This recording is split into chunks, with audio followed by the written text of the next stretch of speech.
Hello and welcome to another episode of, the Heat coverage on the Director's Chair Network show. This is the season where we're covering Michael Mann films. I'm your host, Ryan, and this is part 2 of Heat coverage. Craig and I covered the first 34 minutes on the last episode, and the next 34 minutes of film coverage will be done by myself and my guest co-host, Doug. Doug, how you doing? I'm doing great, man. I really appreciate you inviting me on for this. Yeah, man, it's fantastic. Of course, we have podcasts together many times on other various projects, largely on the last of the Action Heroes Podcast Network. Check that out, where we've covered a majority or a lot of Sylvester Stallone films that aren't Rocky or Rambo. We just released at the time of this recording, Alarum, Sylvester Stallone's latest action thriller, straight to streaming services. Check that out on the last of the Action Heroes Podcast Network. Okay. Doug, let's get into it. Everyone knows how this goes. We're gonna kind of cut out a lot of the preamble that Craig and I sort of covered with the part 1 of the series. Everyone listening now knows Heat, knows the film, where they want to hear our thoughts on the next part of the film. But before we get into that, okay, this is your first time on the Michael Mann season of the show. You covered Ed Zwick with me. You did. Don't tell me you did. The last one was Trial by Fire, was his swan song. Yeah. Before that, we did Blood Diamond. That's right. And then early on, we did Glory. That's right. Boy, great films. Heavy films. You handled all the heavy films. Yeah. At that time, I knew nothing about Trial by Fire, but it looked like an interesting synopsis to me, so I picked it. And if anybody listened to that season, they'll know how it blew us out of the water. It was crazy. Yeah, Katie, who guests on a few of those episodes that season, and she guessed with me on Last Mohicans of this season, she watched Trial by Fire because of our coverage and our thoughts. And she agreed she agreed that it was a great film. So yeah, there you go, Ed Zwick. One more person watched your film because of us. There you go, another $1 in his pocket. That's right, man. Well deserved. Okay, well, now we're covering Michael Mann films, of course, this season. What's your overall fandom of Michael Mann? Do you have one? Have you seen his films? Do you know which films he's done? I have never been attached to a director specifically, like outside of the main Steven Spielberg's and James Cameron, Martin Scorsese. Like directors themselves, Quentin Tarantino, directors themselves don't resonate with me. I don't see like this director has a certain style that I'm attracted to, and we know our buddy Craig is just obsessed with Brian De Palma, and God bless him for it. He's digging deep into De Palma. But I'm not attached to directors in that way. So I was actually looking through his filmography, and it's remarkable how few of his films I've actually seen. Sure, fair enough. And Heat is the main one that I've seen. I've seen it multiple times. And I could imagine that this was a highly sought after film by your potential guests.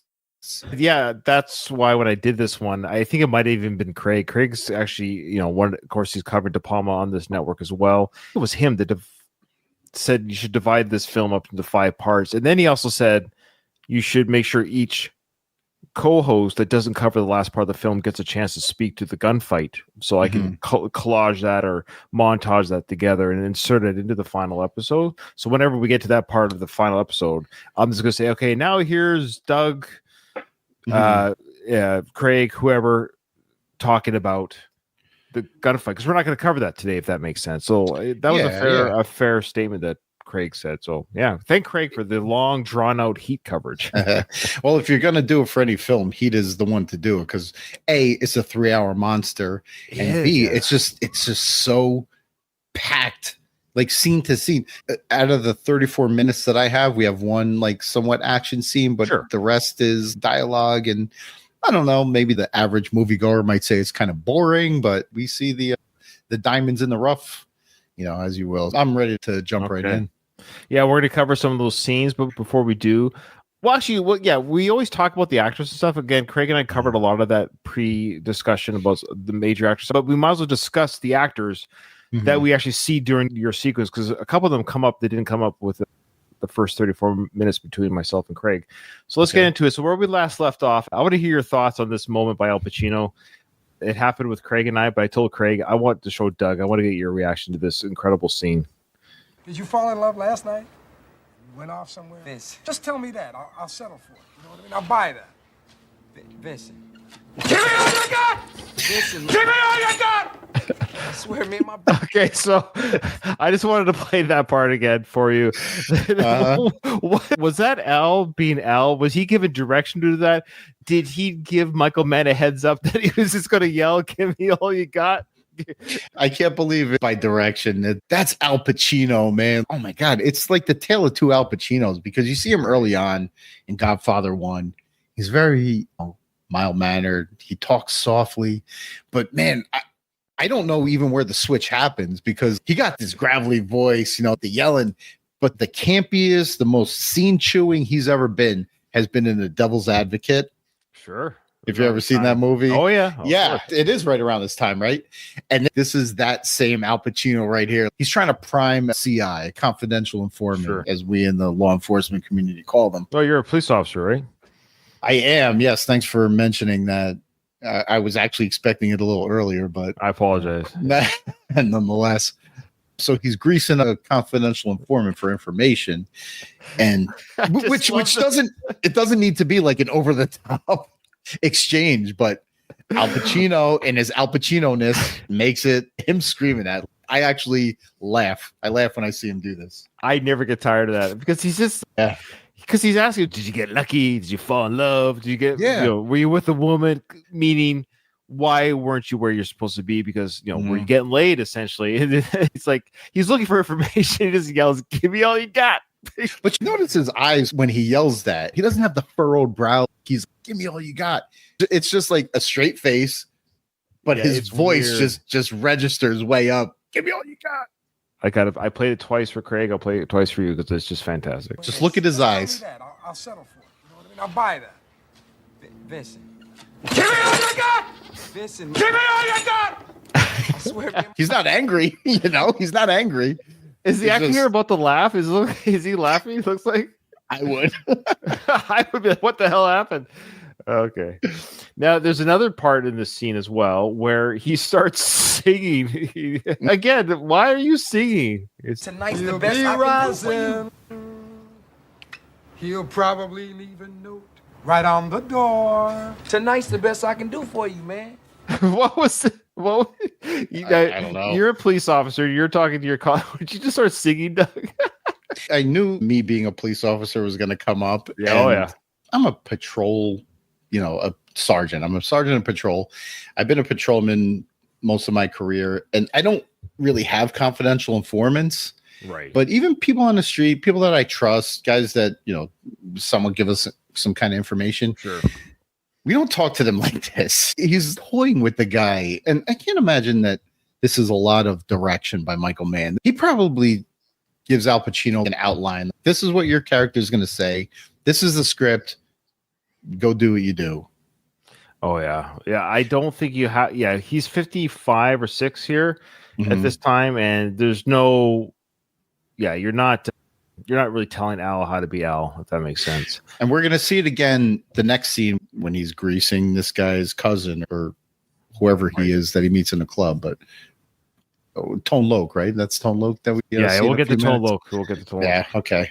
Of course, throughout this film, right up to the diner scene and afterwards, of course, it's basically Al Pacino's turn, Robert De Niro's turn, Al Pacino's turn. I get what they're doing. There's a little bit more screen time given to Robert in this film than Al, but it's a tease. It's a big old tease, because this film was marketed, I'm sure Craig brought it up, as the first face-to-face screen meeting of Al Pacino and Robert De Niro. Yeah. After sharing the movie, sharing title cards with one of the biggest movies, one of the best sequels ever created, Godfather 2, right? But this is the first time they're on screen together. They shared another film together. I don't think went as well. Remember that was a Righteous Kill. Oh, Righteous Kill, baby. Yeah. Oh boy. It was like Turk and Rooster were their names or something. No, it wasn't. Yeah.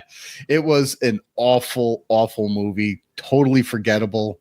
They tried, and it was a swing and a miss. Directed by John Avent, interesting enough. That'd be one worth investigating for the Director's Chair Network. Mm-hmm. Interesting director. He did like Risky Business, Fried Green Tomatoes, The Mighty Ducks. Oh, there you go. Yeah, but he did Righteous Kill. What were the character names? Was it Turk and Rooster? Yeah, you're right. Turk by De Niro, Rooster by Pacino, and 50 Cent. You know it's going to be kind of a bad movie when 50 Cent is third billed. You know what I mean? If just like Escape Plan. That's what I mean. You've got 50 Cent somewhere in the top billing. It's not a very good film. All right. Here's the thing. This is not any offense to John Avnet, but it goes to show you the power that a director and a script has. Like you have De Niro and Pacino in the same film together. You think, oh, we're going to knock it out of the park again. No, but you don't. Why? Because of bad direction, bad writing. Right. It's just bad amazing. Script. The actors have the ability to do what they do in this film. But why is it they're doing it here and not Righteous Kill? You can only do so much with a bad script. You can have the greatest actor, but if you give him shit to work with, where is he going to go with it? Yeah. That movie is completely forgettable. Righteous Kill. Now, what is your overall thoughts on Al Pacino? As an actor, his career, is it someone that you followed, or is it just, he's in this film and I like Al, so I watch it? I mean, here and there. Films. I've never watched a movie specifically because Al Pacino was in it. But if there's a movie that comes across my radar and he's in it, I usually enjoy the stuff that he's in. You can't take anything away from the guy. He's a fantastic actor. And he can do a lot with, what's the one? Scent of a Woman. He plays the blind guy. Yeah. He, again, hams it up to the camera, though. He's like way over the top, but he's fantastic in it. Did he win an Academy Award for that one? Scent of a Woman? I think he did. Is that the one where he goes, hooah? Is that one? Yeah. Chris, a young kid that becomes like his caretaker. Chris O'Donnell. Yeah. So he's got one Academy Award win, 9 nominations, and he did win Best Actor for Scent of a Woman in 1993. So 2 years prior to this. Okay. I've seen a lot of his films. He's one of these actors where I've never seen it because he's in, except for some of his older films. I watched Serpico because of my love of Godfather films. I watched him in Serpico, Dog Day Afternoon. So I did seek those out because of him. I was like, these are the early films of his. Great films, by the way. Have you seen Serpico? I have, a long time ago. I really liked it, and I never visited it again, which I should. Yeah. That's another director, Sidney Lumet. I know it's funny. You guys all say, you Americans say Lumet, but I believe it's Lumet. Well, actually, no, it is Lumet according to Wikipedia. So I say that. So Wikipedia does say Met, hard T, but being French, I'm not French, but I live in French bilingual Canada, and we would pronounce that Lumet, Sidney Lumet. But I guess it's not. It's Lumet. To me, it's always weird. I've always pronounced it Lumet my whole life. It may very well be. It's just Americanized because he's American for all intents and purposes. Oh yeah, he was born in Philly, of all places. There you go.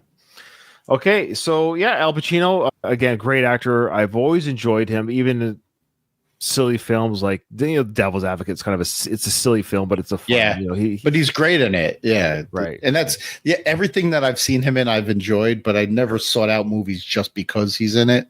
Yeah. Robert De Niro, who's next on screen here, I've done more of his, from Cape Fear to when I was a big movie like goer as a teenager, young adult, I definitely would be very happy and to pick up a Robert De Niro film. In fact, I don't know if I watched it because Michael Mann was the director, even though I loved Last of the Mohicans. I probably just because of the trailer. I see that it's De Niro, Pacino, Val Kilmer. I'm like, well, I'm going to watch this movie. That's what it was. Oh, and Michael Mann's directing. Well, that's an interesting choice after Last of the Mohicans. So I would say this is a film I watched because I love crime drama films, and you got Pacino and De Niro. I'm going to watch it. That's why I saw this at the time, of course. So what are your thoughts on De Niro as an actor overall? Another great actor. Like, you can't pick two more highly rated guys to put on the screen at the same time. If you were to ask me between Pacino and De Niro, who I was a bigger fan of at this time, it would definitely be De Niro. My gateway drug for Robert De Niro was obviously Goodfellas. Yeah. Don't sleep on Casino, man. Sharon Stone and that. I loved Casino, but I started with Goodfellas, and then I started to seek things out with Robert De Niro more Mhm. just because of Robert De Niro. Like Raging Bull was something that was never on my radar until after I saw him in Goodfellas. So I sought that out. Taxi Driver is another one that I sought out because of him. Deer Hunter. I went back to old De Niro to try to see more of his younger stuff. But yeah, Meet the Parents, even shit like that interested me because of Robert De Niro. Yeah, agreed. Now, this next scene, we've got De Niro's character, Neil McCauley. He's talking to a character named Kelso, who's played by Tom Noonan. And for you, Michael Mann season followers, you'll remember Tom Noonan played the Tooth Fairy in Manhunter. So this is him here with a beard. Yeah, it's the same actor. I will say, keep the beard, buddy. Keep the beard. You look less creepy. So there's not much more to really say about the scene. This scene is just De Niro's character getting information about how the fence works and all this stuff. It's the background on the bank heist. This is him learning about it. The introduction of the score. He's going to get 12 million. So that's what we learned too, is a 12 million score. And Buddy here gets 100,000 up front for the information. Right. We'll do a little bit of the scene just so you can see Tom Noonan's face and how much better he looks with a beard than do you remember? Did you see him in Manhunter as a Tooth Fairy? Okay. I never saw Manhunter, but the discussion was. He's creepy, but he looks normal-ish here. If I hadn't seen Manhunter just as recently for my coverage of the season, I don't know if I would have recognized him necessarily from that movie. They had 3 hold-up alarm systems, 2 telco and a cellular. See, but the signals aren't going anywhere because, see, the night before, you cut in and trick out the alarm system computer to turn itself and the video recorder's off 20 minutes before you walk in the door. I love how this film deals with early computer stuff a little bit. Trick the computers to turn themselves off. Because this movie came out 30 years ago. It's just funny how there's a lot of this early computer talk. Yeah. I love how he presents that too, because obviously you're robbing a bank. You want to know what kind of security systems he has. And he's, oh, no. It's far more advanced than you can possibly imagine. Yeah. And he lets it hang there for a second. He's like, oh, but the signals aren't going anywhere because you're going in the day before. You know what I mean? And then hacking. But yes, the way he sets it up like that, but you set him up by saying that you've never seen a system more advanced than this, but it's not going to matter. You know what I mean? Because you're going to disable it the day before. I love the way he sets that up. Yeah. Yeah. Architectural, electrical engineering plan. Schematics got the boards already built to go straight into the CPU. They go straight out of that early computer. CPU. They go straight to the CPU. Ooh, what's a CPU? Also, I'm sure you got it on this clip when he's like, how do you know how much they have? He's like, the information just flies out there. You just got to reach out and grab it. That's right. Then, started talking about the internet again, because the internet wasn't called, well, I mean, it was, but in 95, I don't know if I would have understood the term internet even then. It's hard to say. He might say the World Wide Web at this time. Maybe, but that's what he's saying. It's out there in the cloud. But see, that's the thing.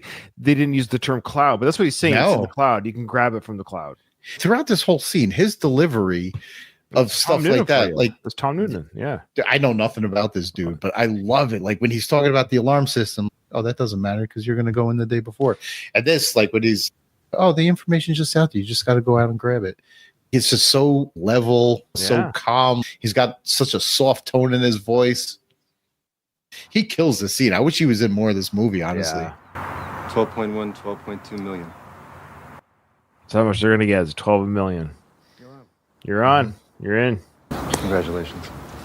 And to give you a little idea of... Then off in the distance there, we have John Voight. I think we forgot to talk about old John Voight there. He's... The hairdo. His hair is horrible in this film, and I'll say this about John Voight: I've never sought out a film that he's in. If he's in it, I'm always like, sure, whatever. Of course, his greatest film was he not in Deliverance with Burt Reynolds? Yeah, he was in Deliverance. That's his greatest film. I think. All right. So. I guess what would you say? What would you say his greatest film is? I don't really see John Voight as a great actor. I don't know if I could pick a greatest film. I've seen him in a bunch of things, but nothing stands out. He's just there. You know what I mean? Like National Treasure. I like him. He's 86 now. He's 86 now. The greatest thing he's ever done is actually producing Angelina Jolie as a daughter. Oh yeah, that's probably the for a greatest thing. fact. Does Anaconda count? Like he was in Anaconda. I love that scene of him staring at Jennifer Lopez. You know the one I'm talking about? Yeah. He's totally eye effing her. She's like drying her hair or whatever. So John, he's special ambassador to Hollywood incumbent right now. That's what he's. That's his job. He's the special ambassador to Hollywood. He's serving with Mel Gibson and Stallone. Yeah, he's. What do you think they do? What do they do? I wonder. What's their duty? I don't know. They just pump Republican propaganda throughout Hollywood in a Democrat-dominated. He's 86. Let the man rest. You and Craig covered the holdup at the beginning of the movie. Yeah. Right. So he's talking to the banker who they stole the bonds from. Right. Correct here. That's right. Yeah. I don't know if you wanted to. No, do whatever you want. Just say whatever you want, wherever you want. It's all good, brother. There's no rules here. I'm not an accountant. I'm not a banker. I don't know math really good, but I know they stole these bonds from the guy, Van Zandt. Yeah. And they want to sell the bonds back at 60% of what they're worth. Right. And so he can make an automatic 40% with insurance coverage or something like that as something well. Like that. Yeah. No, he gets 100%. They're 100% covered by insurance. But when he gets the bonds back, then because they sold them to him at 60%, his own bonds, then I guess he can resell them. And since he already spent 60% on them, that when he resells them, he makes 40%. Yeah. This is why I'm not a criminal. I get lost in the math. And they say math won't help you. It even helps the criminals, right? Listen, I know you have a criminal or two listening. Please help us out with the math. Yeah, am I right? So yeah, John Voight does a serviceable role playing. Nate is the name of his character. He seems to be kind of like the go-between a little bit. He's the fence. Yeah, that's right. The fence is the one that takes the stolen goods and sells them. He's the go-between. Like literally the go-between, like a fence separating 2 yards. Basically, yeah. Okay. And take the bonds back from us at 60 cents on the dollar and make yourself another 40%. So he's talking to the William Fichtner character now, who plays Roger Van Zandt. William Fichtner, we didn't talk about him in the previous episode, I don't think very much. Of course, he was big in Armageddon. That's one of his bigger films. Yeah. He was in the comedy show that I actually watched with my wife, Mom, the CBS comedy show Mom. I enjoyed it. I watched it with Becky, and he was a character in that. He played a guy in a wheelchair for that. He was show. William Fichtner. I never knew his name, but I seen him in everything. Oh, he was one of those, as you know, we called back in the day, one of those that guys. You know, you've seen him in everything, but you never actually knew his name. He never had a starring role, but he was always like a fringe character, background character. Yep. Always played a part, but you never knew his freaking name. He was in Prison Break for 60 episodes, Entourage for a spell. So he's been very busy just in TV and movies. He's one of those working actors. Yep. He just has that face and voice for it. So a lot of his roles are a little bit, yeah. Did you see who he's walking with there? Henry Rollins. Yeah. Okay. So Henry Rollins, lead singer, Black Flag, the punk band. It was about 8 years ago, maybe between 5 and 10 years ago. I saw Henry Rollins in concert, not music, but spoken word. He did a spoken word. He did an hour and 20 minutes of talking. How is that a concert? Well, it's not. It's an event, or it's a speaking, like a. It wasn't music. No, he just spoke about his life and things, and it was an incredible night. Really? I was engaged for 80 minutes. I even bought a shirt from the event. I still have it. It was like a speaking tour. No kidding. Yeah. I went and so I've seen Henry Rollins on a speaking tour. Are you looking up to see what it was?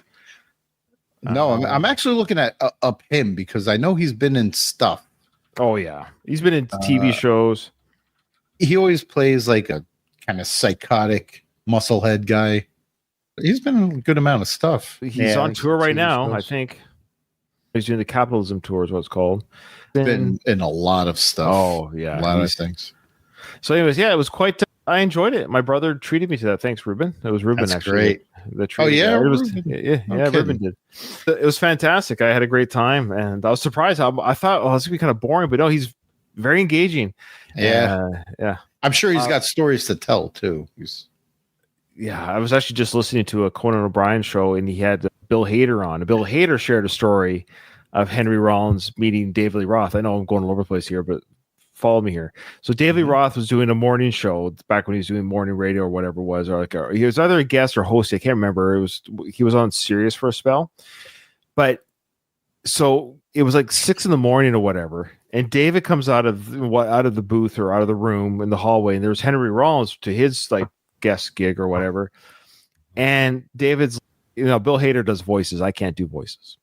Bill Hader could do voices, but so David Lee Roth goes, "Hey man," he's wearing like his Diamond Dave robe, Yeah, it's like 2006 or something like that. Probably fresh off a bender from the night before. Yeah.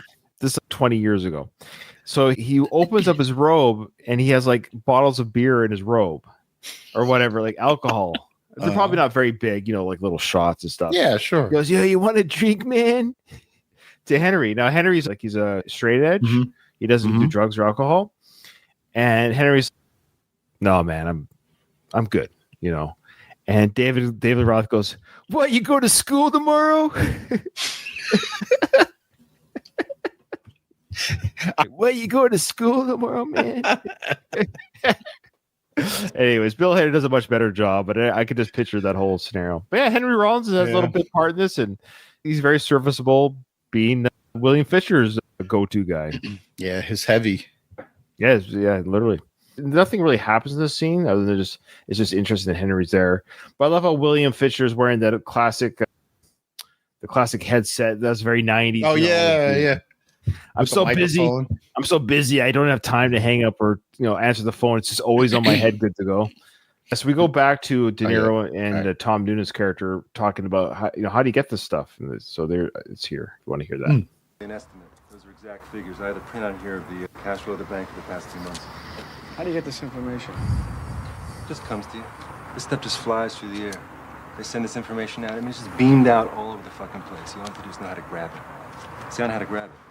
That's what I was talking about before. Like just such a soft delivery. Yeah, you just have to know how to grab it. It's so true. Yeah. The next scene, of course, is we see Val Kilmer's character. His name is Chris. Did we miss the scene with Fincher and Henry Rollins? Oh, I just skipped through. We're not going to play every scene. I'm trying to stick to more memorable. Oh, the one thing I was going to say about that scene is like David Vincent in that scene. He's like this banker who all of a sudden has got a set of balls. Yeah. He obviously has no idea the people he's dealing with. He does later. And he's just like, "Oh, fuck these guys. I'm going to kill them." I go, "Let's see how that works out for you." You going to deal with these guys? So word's on the street, it's okay to steal my stuff. I'm going to kill this sons of bitches. So he goes, "I'm going to kill these sons of bitches." And that's the action sequence you mentioned earlier where he does attempt to put a hit on De Niro's character in that meet and greet, and it goes south for those poor guys. We'll play a little bit of that. Okay. Val Kilmer's character's name is Chris, and he's drunk on De Niro's floor at his furnitureless mansion. And Robert De Niro was nice enough to call his wife at home with their baby, saying, "Hey, your husband's here." Basically, Val Kilmer's character is a degenerate gambler. So he makes good money on these hits, but he gambles it away. What do you think of Val Kilmer in this film? In general, as an actor? Rest in peace, obviously. Yeah, I know that's a sad one. Val Kilmer, man, this was his heyday. Yeah. I loved Val Kilmer. Never sought out things with him in it, but the stuff that I saw him in, I always thought he was a fantastic actor. You actually pity this guy. He's one of the more hardcore killers in this movie, but you kind of feel for him with the shit that he's going through with his wife and the kid that he has, and it's just you kind of want him to make it out in the end. Do you ever notice his elbow in this movie? I did, yeah. Is there anything behind that? I guess we should have read it. So let me just see here. He's got it's like a tennis ball tumor in his elbow. It's weird. Sorry. I'm like Val Kilmer elbow, Val Kilmer elbow growth bump. So what is There's got to be. I'm sure people have noticed. Oh, so Val Kilmer's elbow in the movie Heat was visibly swollen and had an abnormal growth due to previous injuries sustained while filming The Doors. He broke his arm after jumping from a stage into the crowd, and the stuntman failed to catch him, leading to persistent abnormal growth on his left elbow. Okay. This injury is clearly visible in scenes from Heat. Oh, yeah, it is. And Doors wasn't long before this. I guess not. 3 years. I didn't know that. It's because of an injury 4 years previous. Well, still 4 years he's dealing with that. So, yeah. Poor guy. Good thing that was the last health issue he'd ever have to deal with. So that's good. Oh, no. All right. So he's at De Niro's pad. So De Niro asks him, like, do you have any other stuff on the side? And I thought he was at, it's funny. I was naive to think he was asking, do you have any jobs on the side? He's asking, do you have any girls on the side? I got to hear it in context again. Yeah. Furniture. When I get around to it. So he goes, when do you get furniture? And De Niro says, when I get around to it. Charlene's going to leave me. Why? Not enough steaks in the freezer. With everything we've been doing? So that he goes, Charlene's going to leave me. And De Niro's like, why? Because not enough steaks in the freezer. I love the way they talk. Yeah, I know. It's very clever. I don't feed her properly, but it's not enough steaks in the freezer. Yeah, it's a clever way of saying that there's no food. I'm broke. I'm broke. And then De Niro's like, with everything we're doing, do you have money? I don't get what's the deal here. But look at the scene. This is a very Michael Mann shot scene. The color palette, the angles of Val in the front, De Niro on the back. Then there's a couple of other wide shots here, Michael Mann, which I noticed a very thematic type stuff he does as a director. Very wide shots. He loves the wide screen shots. Yeah. And the widescreen became a real thing, I think, in the 90s. I think that was the widescreen DVD releases. Remember the big widescreen? Widescreen. Yeah. And you had to get a widescreen TV so you wouldn't have the black bar on the top and the bottom. Yeah. That's right. So this is definitely, you can tell this is a widescreen shot. Vegas is Super Bowl. Clean me out. So he's gambling on the Super Bowl in Vegas. I'll get around to it. So then he asks him, it's time to deflect. When are you going to get an old woman that's going to nag at you? Yeah, I want to get around to it, he says. You got something else on the side? There you go. You got something else on the side? When I first heard that, because he's talking about money problems. Yeah, I thought he's talking about, like, hey, my job's not paying you. Do you have something else to help with the finances? But I think he's asking about girls. Because they're talking about girls. Because when are you going to get a girl? When I get around to it. So that context, you go. But it wasn't until I watched it again recently. I was like, oh, I think he's actually asking, do you have another woman on the side? Because he asked, does she have something on the side? And again, I thought, is she making money? See, me just being a normal provider for my family, I'm just thinking of a financial thing. Like, oh, I thought you were talking about, do you have extra jobs? Yeah, I think the context would lead me to believe also that he's talking about money. Do you have anything else on the side? But it's girls. Yeah, interesting. Think of the context of girls. He says no, and then he asks about his wife. Is your wife stepping on you? Nothing regular. But he says nothing regular. See? He fools around on his wife. Oh, and then she got something else on the side. Yeah. He goes, does she got something else on the side? She got something else on the side? No. You sure? See? Yeah, I'm sure. Because why would you say, are you sure? Are you sure she doesn't have a job? No. He said, are you sure she's not stepping on you? Oh, yeah, I'm sure. Yeah. I don't know what you're doing. Remember Jimmy McElwain on the yard? Okay. So now this is a big moment in the movie, of course. This is where the title of the movie comes from. But what does he mean, Doug? What does it mean? This is that part that everyone loves in a movie when the title of the movie gets referenced in the film. Everyone's like, yeah. And this is the first of 3 or 4 times this line is mentioned. Yeah. So you set up, folks. He's just. So you remember what Jimmy used to say? It's always that guy. So it's always the wise old mafia. Some guy from Jersey. Jail. Yeah. Some guy from Jersey. That's right. Remember what he used to say? And I love how he's got the quote like down pat memorized. Oh, but that was a smart mafia guy. But here we go. Here's the famous line. You want to be making moves on the street, have no attachments, allow nothing to be in your life that you cannot walk out on in 30 seconds flat if you spot the heat around the corner. Remember that?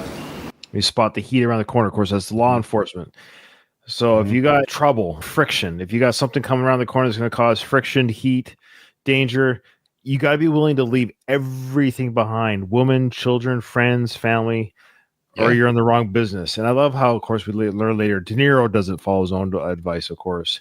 The power of the P word, my friend. The power of the P word. He doesn't, but then he does. That's for the future. That's for a different guess. He's thinking. Mm-hmm. For me, the sun rises and sets with her, man. Yeah. Yeah. Okay. All right.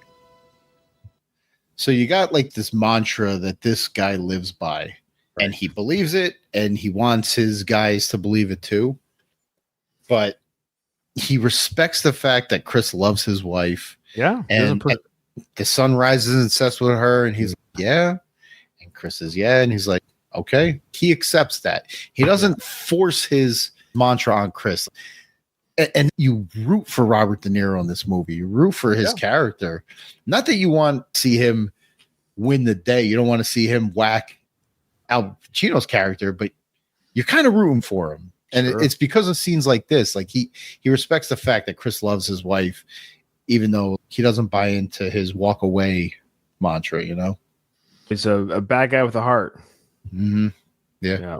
And here's another classic Michael Mann sequence here. Another wide shot. This is a great shot there of them just at this that is huge windows. You got to hire window cleaners for this house, right? If you can afford this house, you're right on the ocean. Yeah. Oh, yeah, that's true. Yeah. Just a great shot there. Mm-hmm. We are introduced to a new character. This is the poor ex-convict who's going out into the world to work to get back into the what do they call that program when convicts go out and work? And yeah, it's like a co-op thing. I'm not sure like if there's a name for it or something like that. It's like a co-op kind of thing, like a work release thing. You're still under the government's watch, but they set you up with a job. Parole sets you up with a job, so you're working, keeping yourself busy, yet you're still not technically a free man yet. So he played by Dennis Haysbert, which I quite love. I became a fan of his because of the show 24 was when I really became big. I've seen this film before the show 24 came out, but I just didn't know him as Dennis Haysbert back then. He had a small role in this film, but he plays a very for the scene that we have with him, nothing bad happens yet, but he plays just he's trying to get his life in order. He goes to the restaurant to work, and he finds out that he's like, yeah, I'm really good on the line. And he probably worked in the jail line. He goes, I work with food, I'm good line. And the other guy's like, that's great, but you're going to start to clean up the crapper in the toilets. And Solenko? I'm down breathing. Grierson, my parole officer, told me to come by here and said you had a job for me. So you're familiar with this kind of operation, huh? Yeah, man, I'm a great grill man. Good for you. Here you'll mop out the toilets, hit the dishwasher, bust tables, and empty the garbage too. Give me a hard time, I'll report you loaded, drunk, or stealing, and I will violate you back so fast you're headless me. 25% of your take-home kicks back to me. Rules of the game. Bo Grierson, check it out. To be fair, he is new on the job, and he gets the bust tables. He's not always in the toilet. He's basically a cleanup crew. Later, we see him on the grill, too, to be fair. Yeah. But for now, he feels a little bit bent out of shape about it. But it's a start. But the guy did say, I'm going to take 25% of your pay. Oof, that's the part. That's the extortion part where it's like, I'm taking 25% of your pay. If you don't like it, I'm just going to say you had drugs on you, and they'll take you away. Exactly. It's a grift. The guy hires cons just so he can get a cut. This is the brilliance. See, I don't know Michael Mann as a director, but... Oh, there's time to say what you see, though. You need a 3-hour movie to extrapolate stuff like this. Like each little character, this guy turns out to be a bad dude, but each of these minor characters, these side characters, you garner some kind of feeling for them, right? Yeah. This guy, he's hard on his luck, down on his luck, fresh out of the joint. He's looking for some scraps, and he gets a job, but of course, the first thing he gets is shit on. So you start to feel for this guy. It's like you start to root for the bad guys, but you can only do that when you kind of flesh out their character a little bit. Now you throw this guy on scene as an ex-con and be like, boom, you're our driver. You don't really care about the guy. Michael Mann makes you care about this guy. That's why we're seeing all those little backstories and stuff. Absolutely. Exactly, yeah. This is where he's taking a little bit of the handbook on this film, the Ed Zwick handbook of get to know the characters. He's juggling a lot of different characters and relationships in this film. This is the most relationship-y that he has been, Michael Mann, as director, in his first, is his film number 4 or 5? I think it's, it's 5. Boy. Yeah. Flying through this. Boy, oh boy. Okay, so I love the scene here with De Niro. He's on the phone with William Fisher's characters. He's for the drop location. And what I love is we don't see why, when he's told to be put on hold, it's really great acting. We don't know why, as a first-time viewers, what is Robert looking at, his character? Yeah, he's looking off the distance, and it's a real testament to his acting ability, where he's so good at being cool, tough guy. It's hard to explain. The way he's able to just look at something in a cool, stoic, badass way, that it's actually acting to do that. I can't do it. I wouldn't be able to pull it off. I'm such a pansy compared to this guy. I just can't pull off cool, tough. I just can't. But we find out later he's looking at the motel room that Chris's wife, Ashley Judd, plays the character, is at. So that's what he's looking at. But we don't know that at first. As he's waiting for the phone call, for audio listeners, I'm sorry, but for our YouTube listeners or watchers, what I'm talking about here. Now he's looking. We don't know why he's looking over there, but he's looking. Now they're writing down the phone number for them to call him back on, a different line, so they don't implicate themselves. Black Flag singer Henry Rollins comes out to grab it, takes it. So he's still looking. Doing his banking thing. He's looking. We don't know why he's looking over there. We just think he's waiting for the phone call. Yeah. There's a drive-in on Sentinella, 2:30 tomorrow. Okay, just send one man alone. For all we know, he could be looking at the bank until the reveal. Yeah. Outside the bank. Kiss. So we see Ashley Judd kissing Hank Azaria. And Mo the bartender comes out. And a poo. Great voice actor, Hank Azaria, folks. So obviously she is stepping out. He was right that she was doing that on Chris. Now, I like Ashley's hair in this scene. It was terrible in the first scene that we see her in, but it's really great here, just FYI. And I do enjoy Robert's acting of that tough mafia type acting when, the woman, like he's about to slap her, but he doesn't. Yeah. I got a kick out of that tough guy. Shows his aggression in other ways. He slams the hangers with his hand. Yeah. So Apu says goodbye. De Niro does not look very impressed. He pretends he's the cleaning lady with the shop. I like that. It's very classic. That's what gets her to open the door. Yeah. That's one of those subtle things. Who was that guy? Nobody. Who was that guy? He's You gotta know who he is. Who is he? He's nobody. Neil. Listen, you. He's a legit. Listen, you. What was he about to say? He doesn't. Listen, you. He doesn't even curse. He's almost there, but. Now, Ashley looks she's like a mixture of so many different actresses here with the blonde hair. Mm-hmm. She looks like Katherine Heigl mixed with. Yeah. Weird. There's so many different looks here. She's 27. Charlize Theron. Charlize Theron mixed with Katherine Heigl mixed with. Yeah, and she's a lovely woman. She's 27 in this film. She looks good here. In this scene specifically, yeah. That's what I mean. Her hair's really done nicely here. The other haircut she had, or styling she had previously, it was like slicked. Weird, like 1950s blowback thing. Yeah. So he basically tells her not to see this guy anymore, get him out of your life, and you have a second chance with Chris. And he was going to pay. Yeah. This is going to straighten it up with you. It's too late. I'm sick of it. I'm sick of it. Shut up! Here's the deal. You will give Chris one last shot. After that, he fucks up, then I will finance setting you up myself, on my own, any way you want. Dominic will go with you, and my word counts. And my word counts. So he'll take care of her. If Chris messes up, he'll take care of her. Fair enough. So this is the scene here where Al Pacino does meet Tone Loc at the bar, and this is where he finds out who Slick is. He doesn't think Tone Loc has anything for him, but it turns out he says the word Slick. Slick, I know that name. Who's the Slick guy? I know from that one nickname they're able to find out is Tom Sizemore's character. But I just love the way Tone Loc. He should have gotten more acting gigs. Of course, he was in Ace Ventura. Yeah. And then he's a goofy character in Ace Ventura. But his voice is so unique. I kind of wish he did more acting because I just like hearing him talk. Yeah. Funky Cold Medina. Yeah. It's the one thing he's known for, man. Oh, yeah. So just hear a little bit of his voice stylings here. I think it's just fun to listen to. Before we even get into that, there's this cool ripping rides all along the beach areas. All right? Now, the back of a trim shop on Irvine, if somebody wants to pay a little visit this weekend, they might find 2 turbos and a 911 slow. So basically, he gives him a Fast and Furious setup. That's not why he's there. I don't care about cars or whatever. I love how Al gets mad. The way he gets mad, cuffs the guy and holds him by the head here for a second. You're looking to set yourself for your competition. Exactly. I'm a good citizen. I'm Donald Duck. So you got something to tell me or what? Check this out, cuz. How do I know if I tell you what you need to know, you're gonna do what the fuck I need to get done? Richie, man, Hannah is straight up, man. We do business all the time. Yeah, here we go. Because you rat motherfucker. And you know because I say so. After I hear, what the fuck you gotta tell me? Look here, man. You understand what I'm saying?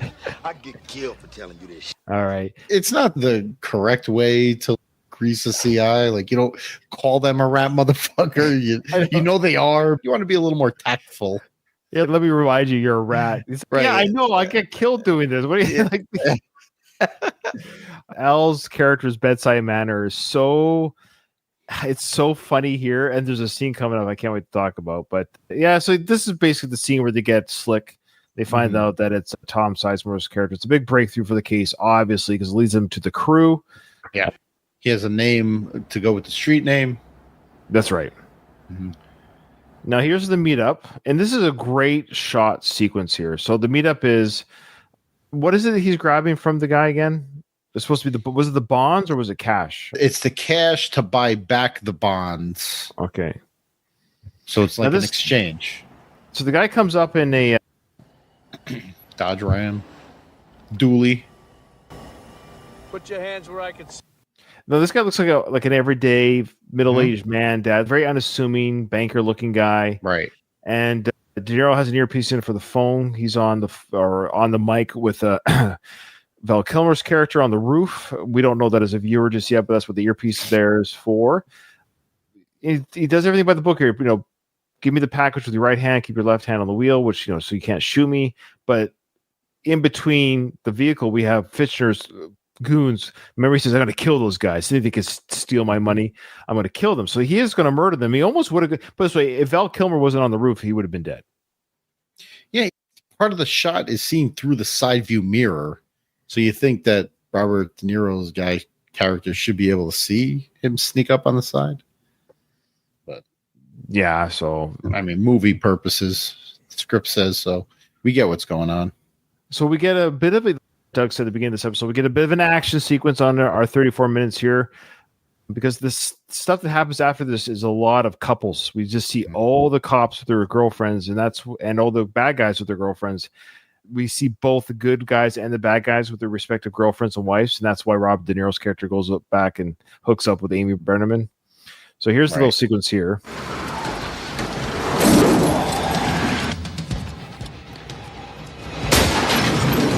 And I love the heavy artillery. What kind of gun is that?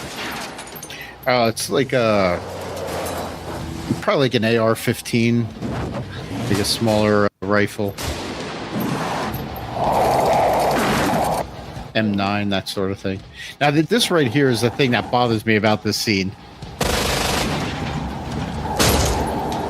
What is that? So, you have to shoot because of your job, right? You have to qualify with firearms. Yeah. I have to qualify with firearms because of my job. Now, as Robert De Niro is driving over those bumps, he's aiming a gun out the windshield. And he's shooting over those bumps. There's no way that you can zero in on a target the way that the car is moving. No. Not only did he have Val Kilmer in his pocket, he also had Michael Trito, Slick, Tom Sizemore to finish off the driver. So here's the scene here. They've taken care of the hitmen that were out to get them. They find out that, of course, that the cash was just a bunch of paper. And Fishner's character thinks it's been taken care of, but no, instead of the hitman calling him saying the job's done, the target's calling him saying the job is not done. Van Zandt? Yeah, who's this? You know what this is. Yes, I do. Yes, I do. I sent a guy to deliver the package. He didn't call. Is everything right? Tell you what, forget the money. What? So De Niro's character's like, you know what? Forget the money. Don't worry about the money. You don't have to give us the money. And I love this. Why don't I have to worry about the money? This is great. Forget the money. It's a lot of money. What are you doing? What do you mean, forget the money? What am I doing? I'm talking to an empty telephone. I don't understand. Because there was a dead man on the other end of this fucking line. You can imagine the dread. Oh yeah, the hitmen are dead. He's just a Weasley banker. You know, what's he going to do to stop these guys? His MO is he doesn't do the dirty work himself. He has to hire the heavy to do it for him. This next sequence there's no real memorable scene, but it's a dinner scene with the baddies and their girlfriends and wives, and Tom Sizemore character gives his girl a ring, and they're all lovey-dovey, and Robert's looking around thinking, man, I kind of want a woman. He gets a little bit horny thinking about his girl that he had a one-night stand with. So he calls her up, and she even says, oh, I thought we were just doing a one-night stand. I guess you really want to see me? And he says, yeah, I'm feeling kind of horny here. I want to see you again. Now, you know who she reminds me of, Brennan? Have you ever watched The Walking Dead? Yeah. Maggie. Lauren Cohen? Yeah. Okay. It's like doppelganger. It's weird. I could totally see that. I wouldn't have picked that out, but you're right. Yeah. I mean, once you see it, she sounds like her too with the accent. So Judge Amy's happy. She's going to get laid by De Niro again. They leave the party. The baddies. There's Trejo. A little cameo of Trejo. Danny Trejo. Yeah. They're leaving the party, and then we have the cops up there looking down. This is kind of a funny little scene, but we have all the cops looking down from an upper ledge, window, balcony. Doing surveillance. You got Wes Studi there. You've got, of course, Pacino's there. They're just saying that's who this is, that's who that is. And it's funny, they don't know who De Niro's character is. Of course, it's Al's character says, who's that guy? Well, that's your acting mate. That's who that is. He's the wild card. Yeah, but of course it's Al's character that says, who's that Robert De Niro guy? Yeah. So they point out Slick, it's Todd Sizemore. They point him out, and they basically just say who everyone is. They know him. They know who Val Kilmer's guy is. Long hair is Christian hairless. SIS has got a revolving tail hung wire on the house phone. So they got Metals depository 3 times. Platinum, silver. That's the guy talking there is the Bubba Gump actor. Bubba Gump. Yeah. So a lot of actors in this film, eh? Yeah, there is. Did you notice the one cop who just said his name? Drucker? Is that his name? Drucker? What's his name? Oh, to put the lotion in the basket, dude? Yeah. Levine? Yes. Yeah. Puts the lotion in the basket. He's got such a unique voice. He does. Yeah, totally. I didn't even recognize him. I recognized the voice before I noticed his face. Oh, yeah. Puts the lotion in the basket. Where it gets the hose again. Yeah, it gets the hose again. I think that's going to be their next score. I might cover Jonathan Demme just so I can do Silence of the Lambs. Yeah. I freaking love that movie, and I love Jodie Foster. That's a good one. Much. Yeah, that was your gateway drug, right? That was Jodie Foster. I hard crush on her hard. Like, just when I found out that she was barking gay, up the I was barking up the wrong tree. You know what? Like I told, who did I tell that to? I can't remember who I told to, but it was less heartbreaking because it's like, well, she wouldn't have loved me anyways. You know, she's not so you justify it. Yeah, it was justified. Yeah, there you go. Who's the loner? Says Al Pacino. That's De Niro's character. Okay. First time we're seeing him.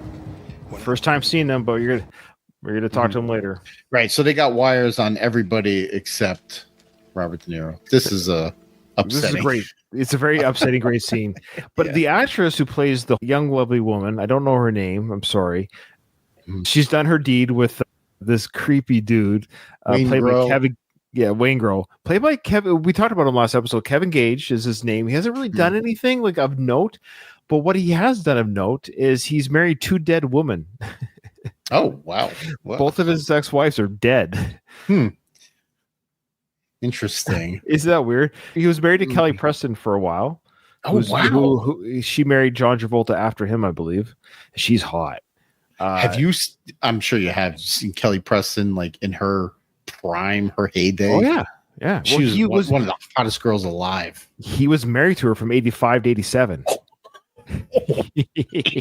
I hope he looked different because in this movie, well, I'm sure 40 years ago, hillbilly. 40 years ago, he was 25. So yeah, but yeah, I'm sure it would have been 10 years ago from this movie. And then he married his second wife in 2006, Shannon, and she died too. This scene here, it serves one purpose, is to establish what a monster he is. And that's what's great about it. But yeah, his lovely wife who passed away, and I make nothing light about that, but she passed away. Mm-hmm. They were married for a while. I think they got married, and then she passed away during their marriage. Her name was Sharon Paris Knight. Rest in peace. But it must be weird for him to have two women you're married to both dead before you're 70. It's kind of weird. It's just But anyways, he does a great job, and I'm just surprised he's not in more stuff because back to this girl, she does a great job acting like a hooker in the sense of the way she loves him up. So, you're great. You're the best lay I've ever had. Yeah. She plays it so well. Like she sounds like a lip service. Girl. Yeah, the lip service is perfect. So let's play that out. And "You're lying to me" is so you know how quickly it turns. You start to feel very fearful for her because you know right away. Oh, she's dead. She's dead. Yeah. Hey, baby, time to go. Showed you good time, didn't I? It's like I showed you good time. Oh, yeah. She goes, oh yeah. You fly. You fly. You cool. So she's, laying on the charm, but because she's in a dangerous, and she knows this is a dangerous guy. Now she's a teenager according to her character, even though the actress is probably 24 or 5, but she's playing a 16-year-old. I can't imagine a hooker's perspective, but even though the deed is done, you're still not safe. Well, no, because the money hasn't been exchanged yet. This is the sad thing about this is, okay, I did things with you. Time, I gotta go, baby, back on the street. Yeah, so she's still gotta butter him up and get the money. Yeah. Oh, he's scary. Yeah, look at his eyes. I can always tell when people lie to me. He goes, "You're lying to me. I can always tell when people lie." And she is lying. He's not wrong. There's no way she thinks he was a good time. Right. But the way she sauces him up here as a worker, again, very good job because she sounds like a worker. You know what I mean by that? Yeah. I ain't lying. You a hot dog, a regular rodeo rider, and this was the monster fuck of my young life. I imagine some people just like to be talked up, and maybe that's what she's playing here. Just talking him up. Oh, she's trying to. She knows her life's in danger. Let me look at the guy. Yeah, no, he's scary. She goes. Now she's real talk. She goes, well, I don't know what's going on here. He's like, you don't know what's going on here? I'm going to kill you. That's what's going on here. And thankfully, he says the Grim Reaper is visiting with you. Thankfully, we're spared the murder, which is nice. His eyes stay cold the whole time. Yeah. Yeah, a very clever scene. It shows like a beer bottle being popped open because that's probably that's what he did to her neck, broke it back, and then he's at a bar drinking and smoking. He just kills someone, just chill. Again, that's just to display what a monster he is. Yeah, you know how I was saying earlier on with Dennis Haysbert's character and I guess Robert De Niro's character, how they give you background where you feel for the guys. The background they give you on Waingro is that you hate this guy. Oh, yeah. He's a monster. He's a monster. He's a bad guy through and through. You want him to die, or you want everybody else to make it out. Which is crazy because if obviously you didn't forget, but at the beginning of the film, they killed 3 family men or husbands. You know what I mean? Who went to work and didn't come home. That's pretty brutal. They did do that too, but it's weird how we have more like feeling of anger towards him and to her death and those poor 3 family men at the beginning. Isn't that weird, eh? Yeah. And we get another scene right here that kind of hits close to home for me because I've had to give death notifications before. Yeah, I'm sorry you've had to do that. And I mean, there's not, but did you do it like him? Okay, so, No. I guess It's not as sexy and glamorous as Al Pacino, but I've So had this is the somebody scene like, I want to show you the scene before. Keep in mind these two characters in this you have never met each other. Okay, this is the poor mother who somehow knows that her sex worker daughter is dead on the pavement for however she got the news. I'm not sure. Next of kin wasn't notified yet. Maybe she turns tricks in the neighborhood. I don't know. right. Which is probably very possible. So, anyways, so the mother, of course, breaks the police tape to go see her daughter. Al stops her. Doesn't say anything, but just the way he holds her and rubs her hair and slow talks her. It's like, are we consoling to like sexual intercourse? It's like Dirty Dancing mixed with. It's a weird. It's a little weird. It's a little no, because keep in mind they don't know each other from Adam. But like, I'm sorry, y'all, you lost your daughter, but I'm holding you more now than I've held a woman in a long time. Yeah. So this is watch all right. After it plays out, I'll say my piece. So he takes a look at the dead woman, daughter. I love Al Pacino's. I've seen a million dead bodies before. The way he responds to this, like, that's not pretty. That's nice. That's nice. He says he's chewing his gum. DNA check on the semen. My intuition says it's coming up the same guy, so it's a series and ending up in your court. Sheriff's homicide getting anywhere there? Not yet. So here she comes. Here goes the mother. As we're watching this, focus on Al Pacino throughout this whole exchange. Yeah. Look at his face, the emotion on his face. I almost want to add like a Dirty Dancing, like some sort of like love ballad. You're the wind beneath my wings, or Dust in the Wind, or whatever ballady song. It just seems like the way they're twirling around. And then they hold each other again. I need to know what happened. He pulls her back again. Oh, come here. It's such but look, I know what you're saying, and you have to know what I'm saying. Maybe I can't remove myself from what is actually happening. But no, yes, it's ridiculous. Why are you twirling? Yeah. They're twirling more than they did at the end of the Beauty and the Beast. You know what I mean? Yeah. Beauty and the Beast.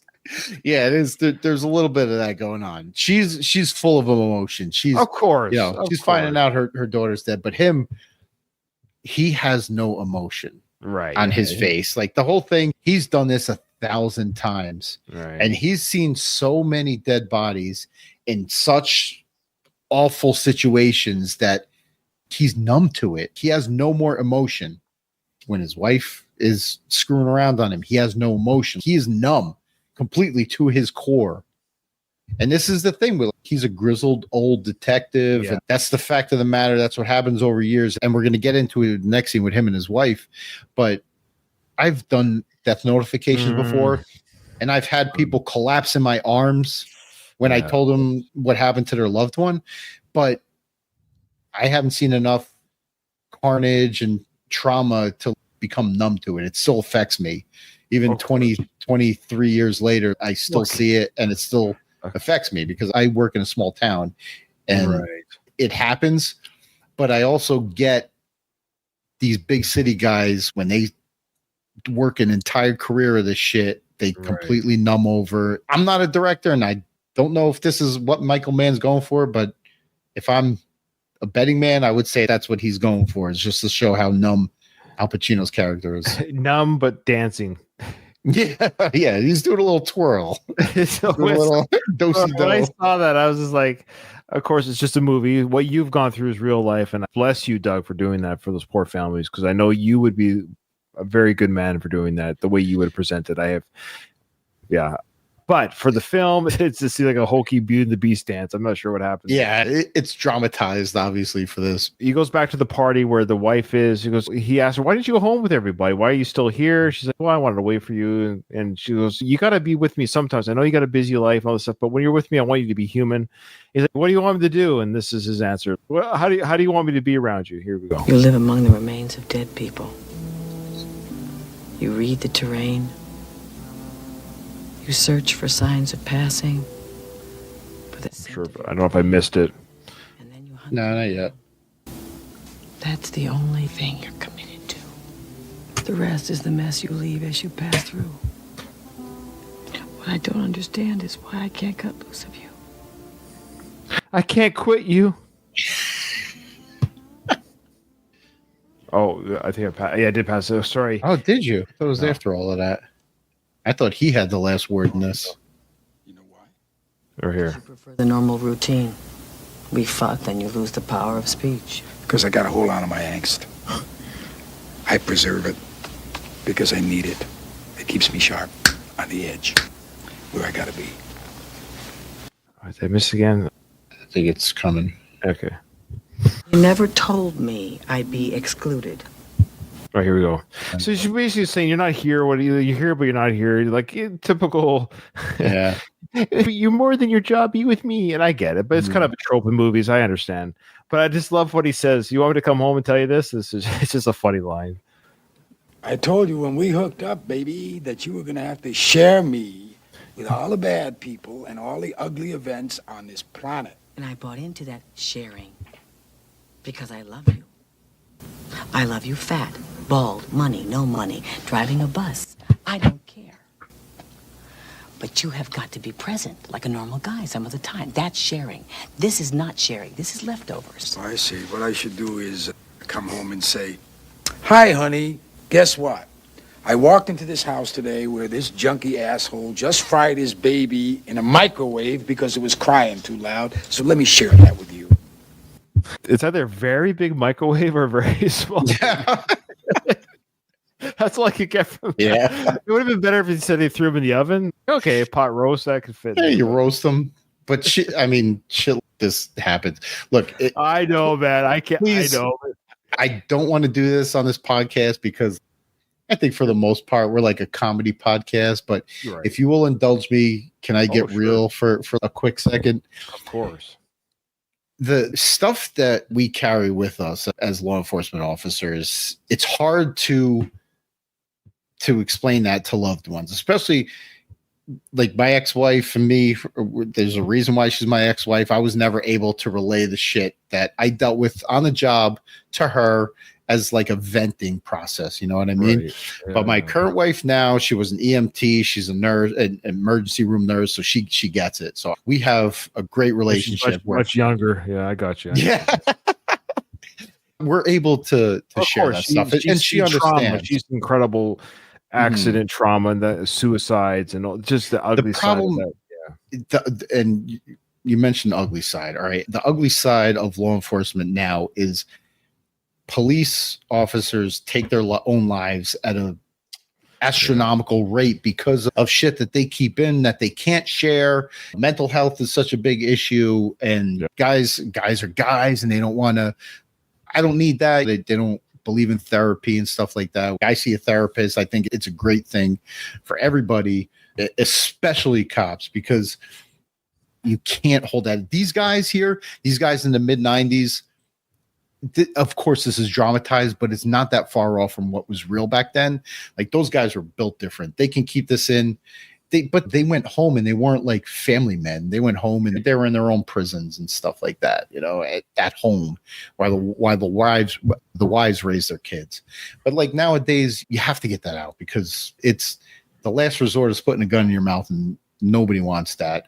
This right here, I really resonated with him saying that because I know the battle of not being able to tell somebody that because they can't really wrap their head around it.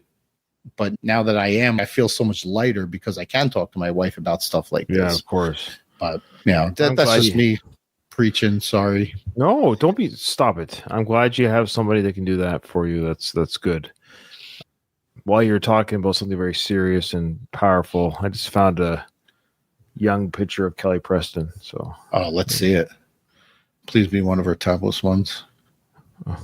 For the sake of the podcast. So this is actually a signed photograph. She sent someone. Oh. Yeah. I'll save it for after that. We're on the last scene here. Mm-hmm. Up for today's episode. It's basically now we know that Robert called his girlfriend Judging Amy, and he's invited her to come to New Zealand or whatever to see the Hobbits. And and he says, well, she's like, why are you doing this? I don't really know you. And he explains he's getting a little bit desperate. He's getting a little bit long in the tooth, and he wants to maybe find love in his life at this time of his life. And this is what he says. I don't know. What's there to know? Are you married? What? You come and go. Last thing I am is married. I'm a needle starting at zero, going the other way, a double blank. And all of a sudden, someone like you comes along. You don't know me, Neil. I know enough. So this is the scene where Katie's pretending she's judging Amy. She loves Robert here. Oh yeah, She looks good in this scene. Oh, she's very pretty. Her hair is a little bit wonky. It's the hair, but it's too much hair. That's just. But so, like the way like she's looking at him, she has like this. Oh yeah. I don't want to say desperate, but it's like a forlonging look. You know. Oh, she's slipping off the chair for sure. Yeah. Oh yeah. Yeah. So here's a young Kelly. Yes.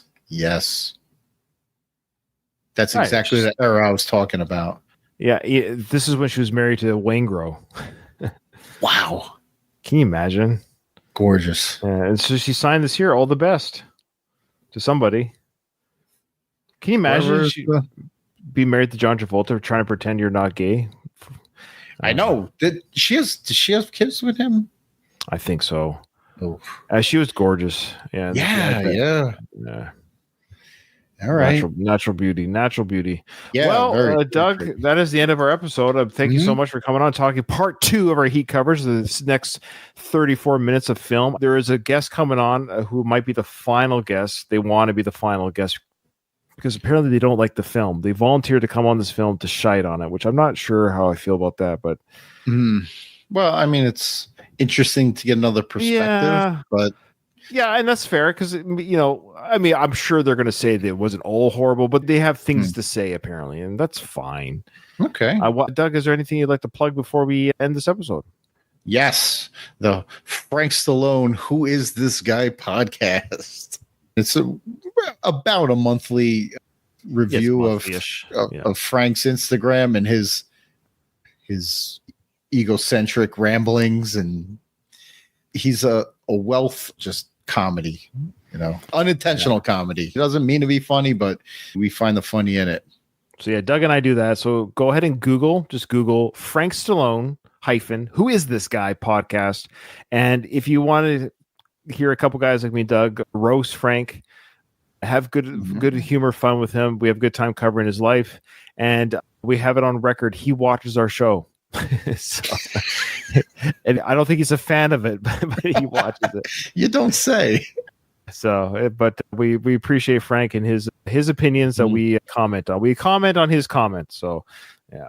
All right. Well, thanks everyone. Thanks for watching. This was part 2 of Heat. 3 more parts to go. Thanks everyone for listening and enjoying all the shows on the Director's Chair Network. Again, we're covering Michael Mann this season. Check out my coverage of Ed Zwick. And yeah, thanks for watching.